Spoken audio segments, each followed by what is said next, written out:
Olá, boa noite. Começa agora o Jornal da Justiça desta quinta-feira, 5 de janeiro. Supremo invalida a regra que definiu o quórum de 2/3 dos membros da Câmara Legislativa para aprovação de emendas à lei orgânica do Distrito Federal. Para o STF, o quórum deve ser de 3/5, semelhante ao exigido para emendas à Constituição Federal. Esse é um dos destaques da edição de hoje. E você vai ver também. Plenário do Supremo mantém plano de cargos e vencimentos da Defensoria Pública de Santa Catarina. Ministros do STF vão decidir se mantém suspensa a Lei de Rondônia, que proíbe linguagem neutra nos materiais didáticos das escolas. E na retrospectiva dos principais julgamentos do STF em 2022, a decisão que permitiu o compartilhamento de dados entre órgãos e entidades da administração pública federal.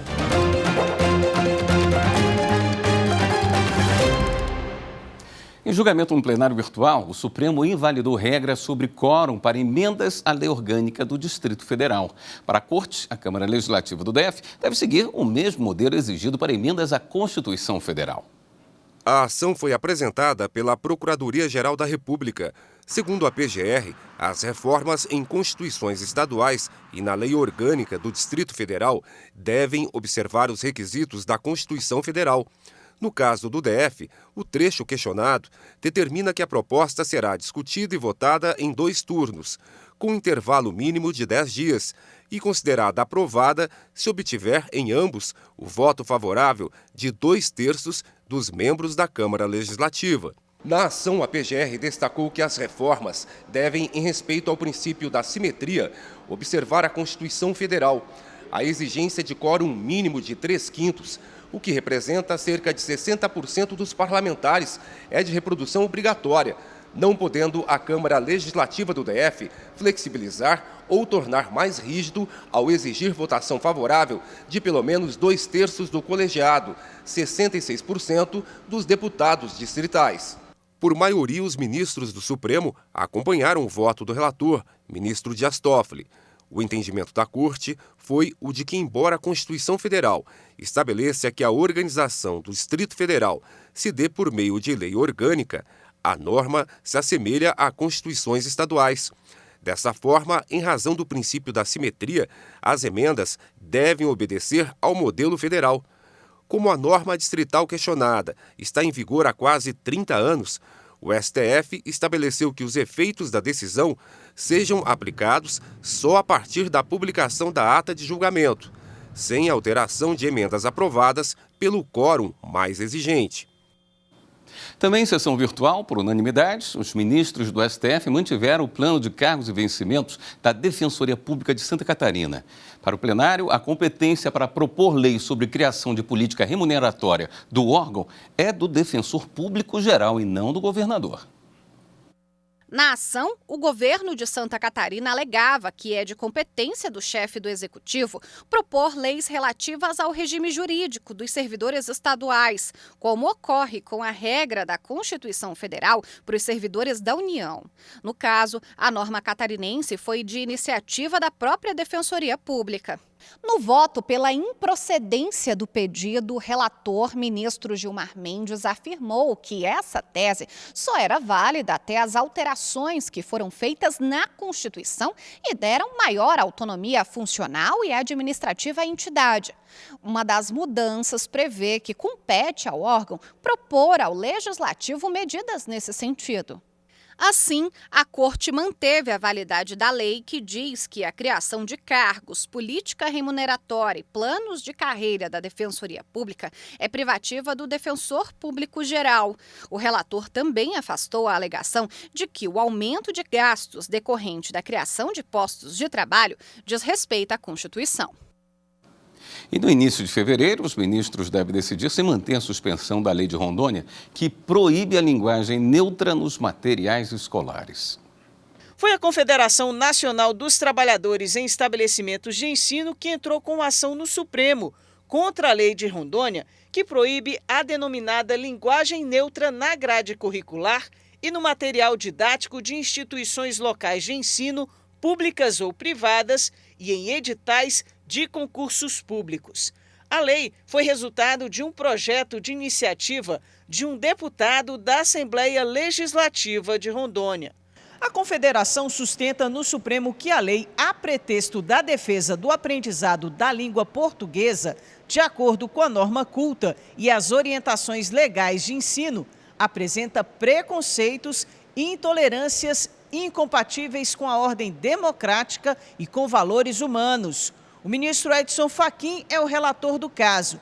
Em novembro de 2021, Fachin, em decisão liminar, suspendeu a lei por entender que houve violação à competência da União e que a norma atenta contra a liberdade de expressão.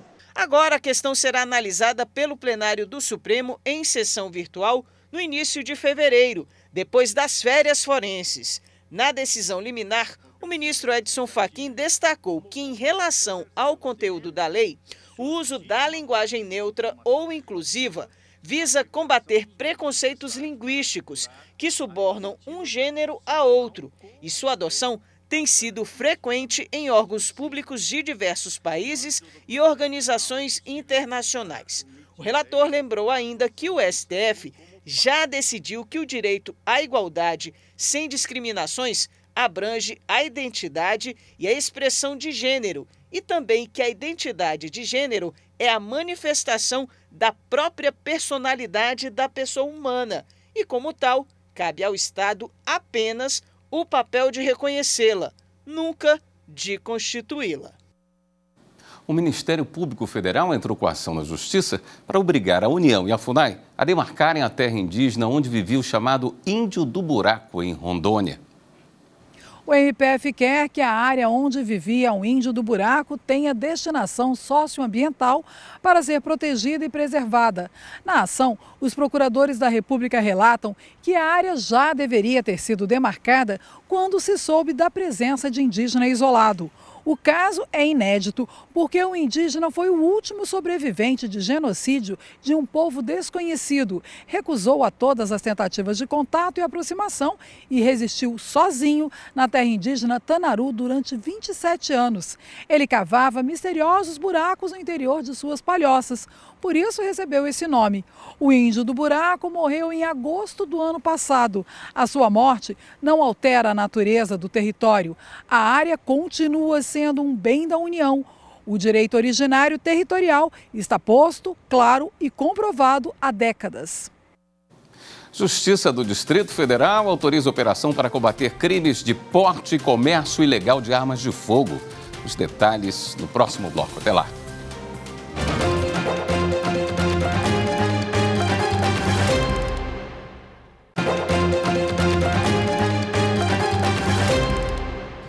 A Justiça do Distrito Federal autorizou uma operação para combater crimes de posse, porte e comércio ilegal de armas de fogo. Segundo as investigações, os crimes teriam sido cometidos por um influenciador digital. O alvo da operação é Maciel Carvalho, influenciador digital que foi preso em flagrante por posse ilegal de armas e uso indevido do CAC, certificação de registro de colecionador. Durante o cumprimento de 3 mandados de busca e apreensão, um morador de Águas Claras e influenciador digital foi preso em flagrante por posse e comércio ilegal de armas de fogo. Ele teria utilizado de CPFs falsos para ocultar seus antecedentes criminais e conseguido a licença do CAC. Com isso, ele passou a ministrar cursos de tiros e armamentos e anunciar pelas redes sociais a venda de armas e munições.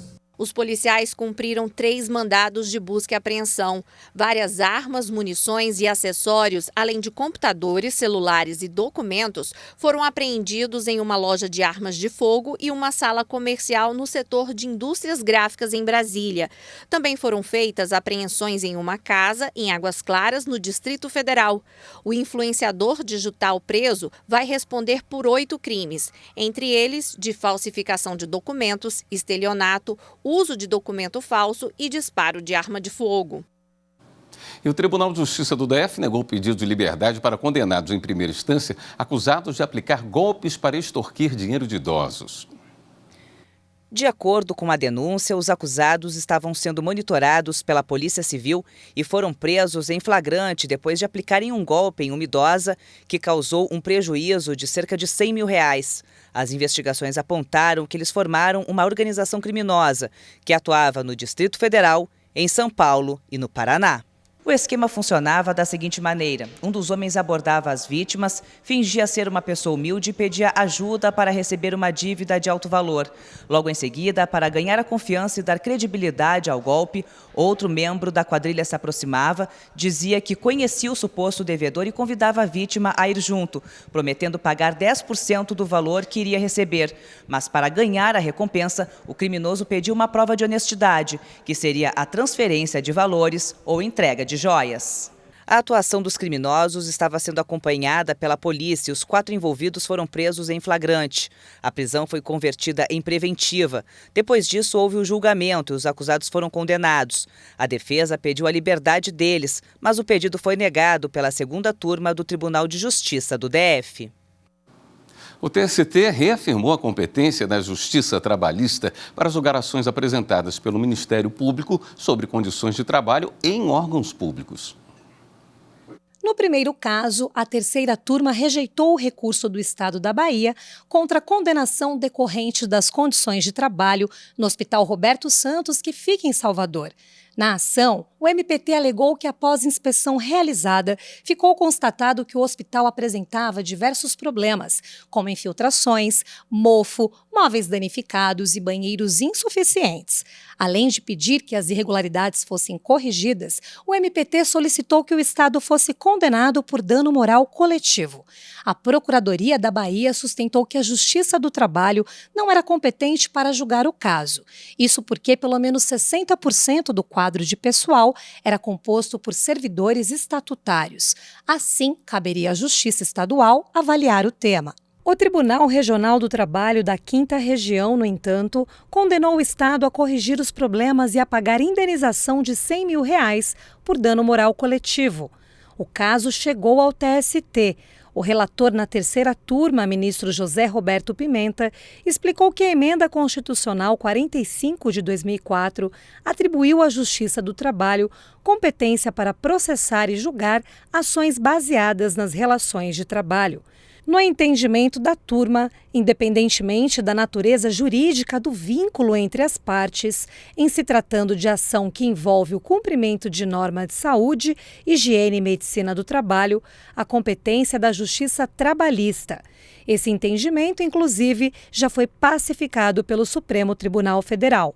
Todos os ministros da turma seguiram o voto do relator. A segunda ação, com tema semelhante, envolveu o município de Laranjeiras, em Sergipe, e o Conselho Tutelar local. As irregularidades constatadas pelo MPT foram denunciadas por conselheiros. O Ministério Público do Trabalho pediu no processo que falhas nas condições de trabalho no Conselho Tutelar fossem sanadas, como fornecimento de água potável e instalação de condicionadores de ar ou ventiladores nas salas de atendimento. Em primeiro grau, o pedido foi aceito e o município ainda foi condenado ao pagamento de R$100 mil por dano moral coletivo. Mas o TRT da 20ª Região, em Sergipe, afastou a competência da Justiça do Trabalho por entender que a matéria tratava de conteúdo social. No TST, o relator na 7ª turma, ministro Cláudio Brandão, teve outro entendimento. O ministro destacou que, embora essas normas se dirijam às relações de emprego, a ampliação da competência da Justiça do Trabalho atinge a ação civil pública que vise assegurar os direitos sociais dos trabalhadores, inclusive estatutários. Ainda segundo o relator, a atuação do MPT não configura ofensa ao poder discricionário do Poder Executivo, nem quebra do princípio da separação de poderes. Assim, por unanimidade, a 7ª turma determinou o retorno do processo ao TRT para prosseguimento. A seguir, na retrospectiva 2022, a decisão do Supremo que permitiu o compartilhamento de dados pessoais entre os órgãos e entidades da administração pública federal. Voltamos em instantes.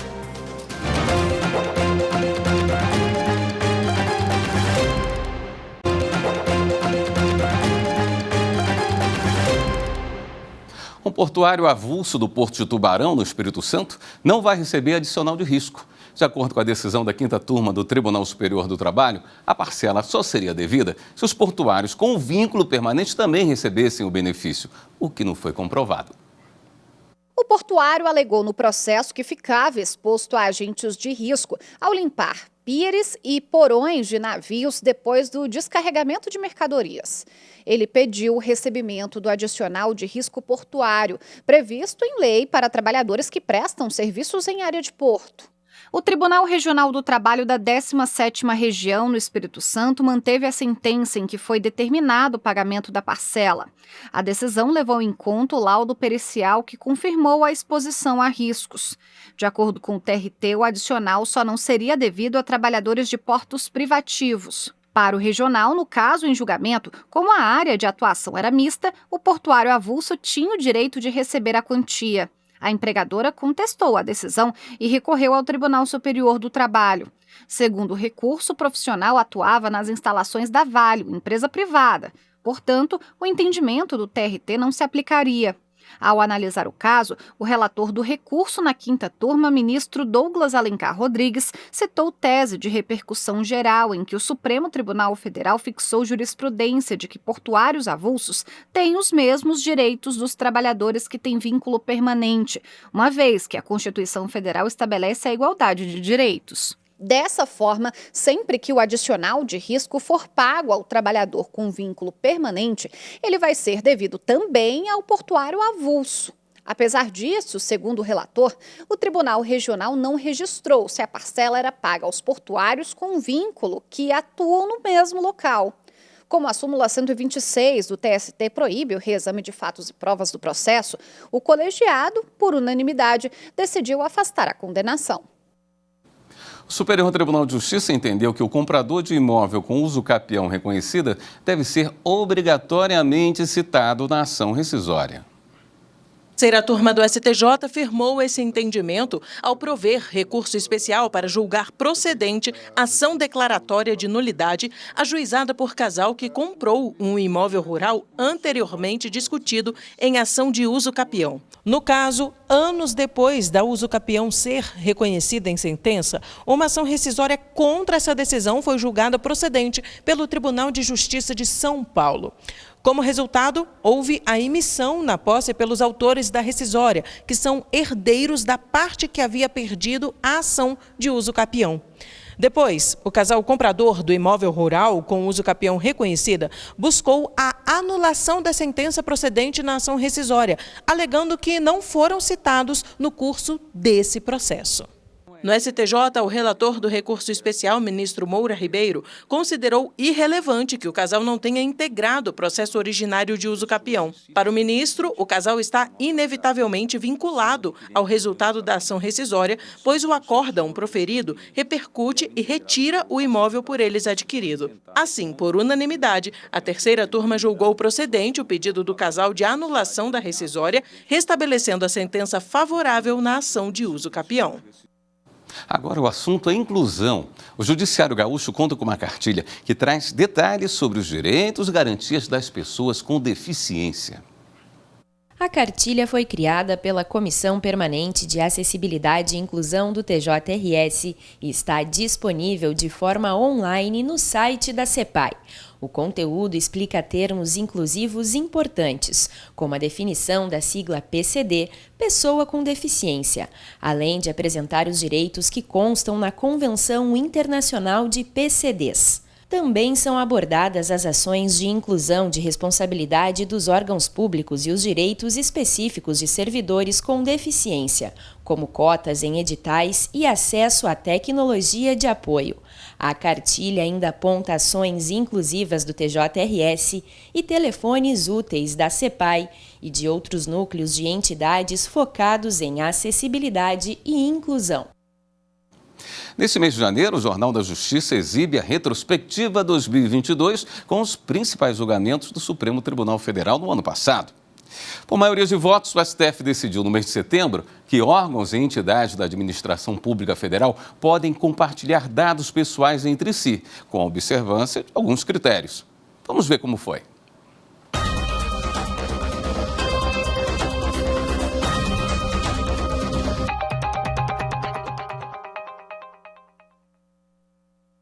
Duas ações questionam o decreto presidencial de 2019, que instituiu o Cadastro Base do Cidadão e o Comitê Central de Governança de Dados. Informações como nome civil ou social, data de nascimento, filiação, naturalidade, nacionalidade, sexo, estado civil, grupo familiar, endereço, características biológicas e hereditárias, além de dados como CPF, CNPJ, título de eleitor, PIS, entre outros, fariam parte desse cadastro. Já o Comitê Central de Governança de Dados ficou responsável pelas regras e parâmetros para o compartilhamento restrito dos dados, incluídos os padrões relativos à preservação do sigilo e da segurança. O Conselho Federal da OAB e o Partido Socialista Brasileiro, autores das ações, alegam violação aos princípios da privacidade, da proteção de dados e da autodeterminação informativa. Para o relator dos processos, ministro Gilmar Mendes, o compartilhamento deve ser limitado ao mínimo necessário para atender à finalidade informada. Também deve cumprir integralmente os requisitos, as garantias e os procedimentos estabelecidos na Lei Geral de Proteção de Dados compatíveis com o setor público. De acordo com o ministro, quando o agente público desrespeitar o sigilo de propósito, poderá ser processado por improbidade administrativa. O relator também sugeriu que, caso seja declarada a inconstitucionalidade do dispositivo que prevê a composição do Comitê Central de Governança, seja dado prazo de 60 dias para que o governo atribua ao órgão um perfil plural. Voto ainda no sentido de declarar com efeito pro futuro a inconstitucionalidade do artigo 22 do Decreto 10.046, preservando a atual estrutura do Comitê Central de Governança de Dados pelo prazo de 60 dias, a contar da data da publicação da ata de julgamento, a fim de garantir ao chefe do Poder Executivo prazo hábil para atribuir ao órgão um perfil independente, plural, aberto à participação efetiva de representantes de outras instituições democráticas e conferir aos seus integrantes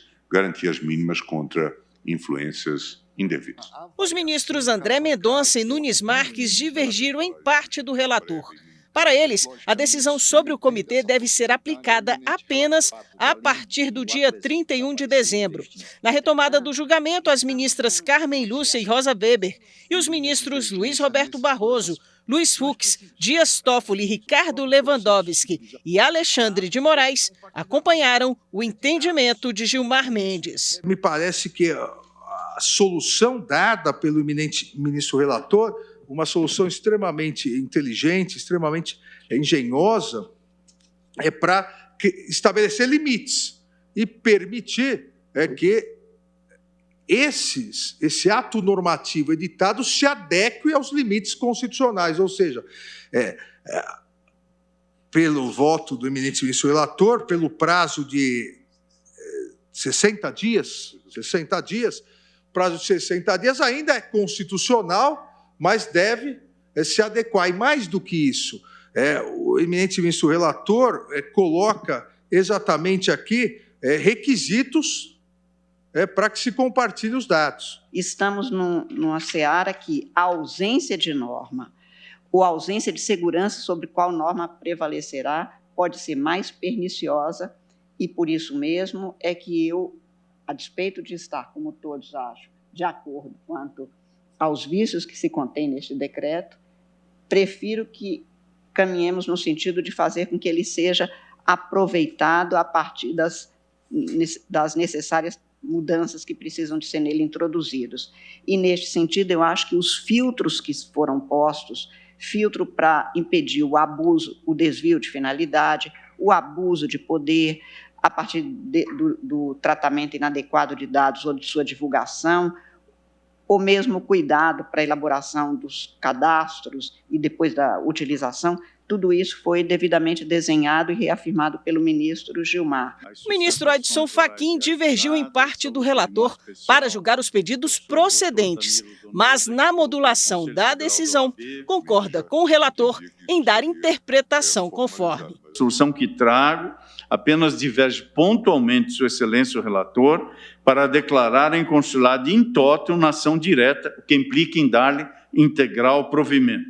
E também aqui Nada obstante isso, acompanho a modulação dos efeitos da decisão, a fim de que ela tenha eficácia após o decurso de 60 dias contados da data do julgamento da ação direta. Por maioria, o plenário acompanhou o relator pela possibilidade de compartilhamento, desde que observados os parâmetros definidos na decisão.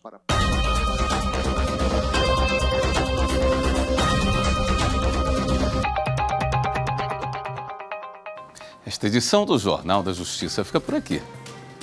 Obrigado pela sua companhia. Até amanhã.